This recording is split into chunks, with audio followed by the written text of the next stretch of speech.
अस्सलाम वालेकुम जी। कई दफ़ा ਤੁਹਾਡੇ ਨਾਲ गुब्बारा फुलाने ऐसा होया होएगा तो गुब्बारा ਤੁਹਾਡੇ ਮੂੰਹ ਤੇ ਫਟ ਜਾਂਦਾ। ਇਸ ਮਿਸਾਲ ਨੂੰ ਮੈਂ ਇੱਕ ਸਾਡੀ ਸਮਾਜੀ ਤੇ ਆਮ ਜਿਹੜੀ ਜ਼ਿੰਦਗੀ ਹੈ ਇਹਦੇ ਵਿੱਚ ਮੈਂ ਇੱਕ ਤਰੀਕਾਕਾਰ ਦੇ ਨਾਲ ਮਿਸਾਲ ਦੇ ਕੇ ਸਮਝਾਵਾਂਗਾ ਕਿ ਜਦੋਂ ਗੁब्बारा ਤੁਹਾਡੇ ਮੂੰਹ ਤੇ ਫਟਦਾ ਤੁਹਾਨੂੰ ਗੁੱਸਾ ਨਹੀਂ ਆਉਂਦਾ ਕਿਉਂਕਿ ਕਸੂਰ ਤੁਹਾਡਾ ਆਪਣਾ ਹੁੰਦਾ।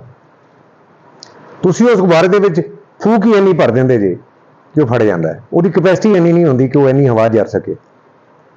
ਕਦੀ ਵੇਖਿਆ ਜੇ ਕਿ ਤੁਸੀਂ ਆਪਣੀ ਉਸ ਗਲਤੀ ਤੋਂ ਬਾਅਦ ਆਪਣੇ ਆਪ ਨੂੰ ਬੁਰਾ ਭਲਾ ਕਿਹਾ ਹੋਵੇ, ਆਪਣੇ ਆਪ ਨੂੰ ਚਪੇੜਾ ਮਾਰੀਆਂ ਨਹੀਂ, ਕਿਉਂਕਿ ਗਲਤੀ ਤੁਹਾਡੀ ਹੁੰਦੀ ਹੈ, ਤੁਸੀਂ ਰਿਅਲਾਈਜ਼ ਕਰ ਜਾਂਦੇ।